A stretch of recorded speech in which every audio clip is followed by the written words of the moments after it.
NEET type questions பார்க்கலாம் பாருங்க. First வந்து ஒர்க் எனர்ஜி பவரில் ஒரு கொஷின் பண்ணலாம் பாருங்க. A small mass m is sliding down on a smooth curved inclined from a height h and finally moves through a horizontal smooth surface. A light spring of force constant k is fixed with a vertical rigid stand on the horizontal surface as shown in the figure. If mass m is released from rest from height h and hits the spring on the horizontal surface, then the maximum value for the compression, அதாவது maximum compression of the spring is root of n mgh by k. Then the value of n is how much னு கேட்டிருக்காங்க. நம்ம என்ன பண்ணலாம்னா இனிஷியலாக வந்து இப்போ இங்கே இருக்கிற எனர்ஜி, அதாவது கன்சர்வேஷன் ஆஃப் எனர்ஜி எடுக்கலாம். According to conservation of energy, total energy initial total energy is equal to final total எனர்ஜின்னு எடுத்துக்கலாம்ப்பா. இனிஷியல் எனர்ஜி என்ன இருக்குன்னு பார்த்தீங்கன்னா கிராவிடேஷனல் பொட்டன்ஷியல் எனர்ஜி இருக்கு. ஓகேங்களா? ஃபைனலாக என்ன எனர்ஜி ஸ்டோர் ஆகும்போது இந்த ஸ்ப்ரிங் கம்ப்ரஸ் ஆச்சுன்னா எலாஸ்டிக் பொட்டன்ஷியல் எனர்ஜியாக வந்துடும். அதாவது கிராவிடேஷன் பொட்டன்ஷியல் வந்து டிக்ரீஸ் ஆகுது. இந்த decrease in gravitation potential energy is equal to increase in elastic potential energy எடுத்துக்கலாம். அப்போ இந்த மாஸ் இப்படியே வந்துட்டு என்ன பண்ணுன்னா இந்த பிளாக் எப்படி கம்ப்ரஸ் பண்ணும். ஓகேங்களா? எக்ஸ் டிஸ்டன்ஸ் கம்ப்ரஸ் பண்ணுதுன்னு எடுத்துங்க. இப்போ decrease in gravitation potential energy என்ன ஃபார்முலா பார்த்தீங்கன்னா mgh எடுத்துக்கலாம்.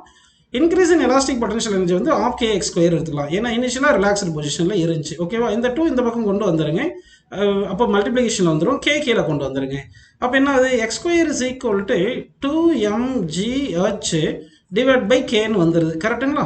அப்போ எக்ஸ் இஸ் ஈக்குவல் என்ன வரும்? ரூட் எடுக்கணும். Root of 2mgh divide by கேன்னு வந்துடுது. அப்போ கம்பேர் பண்ணும்போது இந்த n பிளேஸில் என்ன இருக்குது பாருங்கப்பா? 2 இருக்குது. அப்படின்னா n வேல்யூ கேட்டிருக்காங்க. So n is equal to 2 அப்படின்னு ஆன்சர் எடுத்துக்கலாம்ப்பா. அடுத்த கொஸ்டின் பாருங்க. Figure shows a particle sliding on a frictionless track which terminates in a straight horizontal section. If the particle starts slipping from the point A, how far away from the track will the particle hit the ground is n meter அப்படின்னு சொல்லியிருக்காங்க. இந்த metre. Then the value of n கேட்டிருக்காங்க. இப்போ இந்த black ஏல இருந்து அப்படியே இப்படி வரும்போது ஸ்லைட் ஆகிட்டு வரும்போது பிளாக் பிக்கு வரும்போது சம் ஹாரிசான்டல் வெலாசிட்டி இங்கே கெயின் பண்ணிக்கும். சரிங்களா? எடுத்துட்டு இந்த ஹாரிசான்டல் வெலாசிட்டி கெயின் பண்ணனால சம் ஹைட்ல, அதாவது 0.5 மீட்டர் ஹைட்ல இருந்து என்ன பண்றோம்? ஹாரிசான்டலா ப்ரொஜெக்ட் பண்ண மாதிரி அஸ்யூம் பண்ணிட்டோம்னா இப்படி வந்து கீழே வந்து இப்படி விழுந்திருக்கும். எவ்வளவு டிஸ்டன்ஸ்ல விழுனா n மீட்டர் டிஸ்டன்ஸ்ல விழுதுன்னு சொல்லியிருக்காங்க. இந்த n கண்டுபிடிக்கணும். ஃபர்ஸ்ட் இந்த ஹாரிசான்டல் வெலாசிட்டி கண்டுபிடிக்கலாம். அப்போ எப்படி பண்ணலாம்னா energy at point A is equal to energy at point Bன்னு எடுத்துங்க. எனர்ஜி அட் பாயிண்ட் A என்ன பார்த்தீங்கன்னா potential energy mg into h வந்து 1ன்னு போட்டுங்க.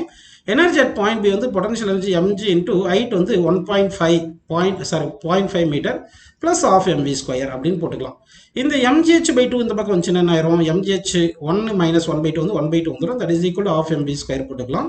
அப்போ என்ன பண்ணலாம்? இந்த m கேன்சல் பண்ணிடலாம். 2 கேன்சல் பண்ணிட்டீங்கன்னா அப்போ v ஸ்கொயர் ஈக்குவல் டு ஜின்னு வருதுப்பா. v is equal to root ஜின்னு கிடைச்சிருக்கு இது வரைக்கும். சரிங்களா? இப்போ இந்த n மீட்டர்ன்றது ஹாரிசான்டல் டிஸ்டன்ஸ் லெவல். ஹாரிசான்டல் டைரக்ஷனில் ஆக்சலரேஷன் வந்து 0வா இருக்கும். சரிங்களா? இந்த time taken to fall down வந்து பார்த்தீங்கன்னா ஹாரிசான்டல் டைரக்ஷனில் ட்ராவல் பண்ணுற டைமும் இந்த வெர்டிகல் டைரக்ஷனில் ட்ராவல் பண்ணுற டைமும் ஈக்குவலாக இருக்கும். இந்த வெர்டிகல் இனிஷியல் வெலாசிட்டி 0வா இருக்குது. இது வந்து ஹாரிசான்டல் வெலாசிட்டி. இங்கே வந்து கண்டுபிடிச்சது ஹாரிசான்டல் வெலாசிட்டியாக இருக்குது. Vertical initial velocity 0. அப்போ வெர்டிகல் டைரக்ஷனில் y equal to u sin plus half ad square போட்டிங்கன்னா சரி y equal to ut plus half ad square போட்டிங்கன்னா u வந்து இனிஷியல் வெலாசிட்டி 0னால ஆஃப் gt ஸ்கொயர் மட்டும் எடுத்துக்கலாம். y வந்து ஆஃப்னு கொடுத்துருக்காங்க. ஏன்னா 0.5. சரிங்களா? Half into is equal to half gt square போட்டிங்கன்னா ஆஃப் கேன்சல் ஆயிரும். அப்போ டி ஸ்கொயர் ஈக்குவல் என்ன வந்துருதுப்பா? 1/gன்னு வந்துருது. டி இஸ் ஈக்குவல் டு 1/√gன்னு கிடைச்சிருது. கரெக்டுங்களா? சரி, இப்போ இந்த ஹாரிசான்டல் டைரக்ஷனுக்கு distance is equal to ut plus half ad square போட்டிங்கன்னா ஆக்சலரேஷன் லாங் x டைரக்ஷன் 0 வரும். அப்போ ut மட்டும் போடணும். கரெக்டுங்களா? அப்போ x இஸ் ஈக்குவல் டு u வந்து எவ்வளோ? √g வந்திருக்கு. √g போட்டுக்கலாம். சரிங்களா? இந்த டைம் என்ன கிடைச்சிருக்கு பாருங்க? 1/√gன்னு இருக்கு. அப்போ √g கேன்சல் பண்ணிட்டோம்னா என்ன கிடைக்குது சொல்லுங்க? x is equal to 1 metre கிடைக்குது. இதுதான் n மீட்டர் சொல்லியிருந்தாங்க. அப்போ n is equal to 1 metre. So n is equal to 1 அப்படின்னு எடுத்துக்கலாம்ப்பா. அடுத்த கொஸ்டின் பாருங்க. A particle is released from height h at certain height from the ground. Its kinetic energy is towards its gravitational potential energy பா. Gravitational potential energy அப்படின்னு எடுத்துங்க. Then the height of the particle is h/n. Then the value of n is கேட்குறாங்க. இப்போ வந்து ஒரு certain height capital h ஹைட்லேருந்து ஒரு ஆப்ஜெக்டை விடுறாங்கப்பா. இந்த பாயிண்ட்னு எடுத்துங்க. ஒரு பாயிண்ட் பின்னு எடுத்துக்கிறோம். இந்த பாயிண்ட் பி வந்து ஸ்மால் h ஹைட்டில் இருக்குன்னு அஸ்யூம் பண்ணிக்கிங்க. இந்த பாயிண்ட் பியில் kinetic energy equal to twice the gravitational potential energy at that point சொல்லிட்டாங்க. அப்படின்னா இந்த h is equal to h/n சொல்லியிருக்காங்க இல்லையா? நம்ம n கண்டுபிடிக்கணும். அதுக்கு என்ன பண்ணலாம்னா energy at point A equal to energy at point B போட்டுங்க. எனர்ஜி அட் பாயிண்ட் ஏ வந்து பொட்டன்ஷியல் எனர்ஜி மட்டும் தான் இருக்கும். ஸோ mgh போட்டுங்க. எனர்ஜி அட் பாயிண்ட் பி வந்து kinetic energy plus potential energy போடணும். கைனடிக் எனர்ஜி 2p இருக்கா, அப்போ 2p போட்டு பொட்டன்ஷியல் எனர்ஜி p அப்படி போட்டிங்கன்னா மொத்தமாக எனர்ஜி எவ்வளோ வருது, 3p வருது. கரெக்டுங்களா? அப்போ 3 இன்ட்டு எம்ஜி இன்ட்டு அந்த இடத்துல ஹைட் வந்து ஸ்மால் ஹெச், அப்போ எம்ஜிஹெச் போட்டுடலாமா? அப்போ இந்த எம்ஜி கேன்சல் பண்ணிட்டீங்கன்னா ஹச் சீக்குவல் என்ன வருது பாருங்க, ஹெச் பை 3ன்னு வந்துருதா? ஸோ அவங்க சொன்ன என் பிளேஸில் என்ன இருக்குது பாருப்பா, என் பிளேஸில் வந்து 3 இருக்குது. So n is equal to 3ன்னு எடுத்துக்கலாம் இப்போ ஆன்சரில். அடுத்த கொஸ்டின் பாருங்க.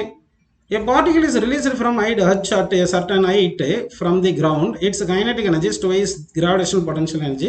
The speed of the particle at that instant is n root of 2 gh by p. Then the value of n plus p கேட்டிருக்காங்க. இது போன சம் மாதிரி பண்ண வேண்டியதுதான். ஒரு h ஹைட்ன்றது a பாயிண்ட்னு அஸ்யூம் பண்ணிக்கிங்க. ஒரு சர்டைன் பாயிண்ட் எடுத்துக்கிறோம். இது ஸ்மால் ஹைட் h ஹைட் இருக்குது. இங்கே வெலாசிட்டி வந்து v எடுத்துக்கலாம். இந்த இடத்துல கைனடிக் எனர்ஜிக்குள்ள டுவைஸ் தி பொட்டன்ஷியல் எனர்ஜி சொல்லிட்டாங்க.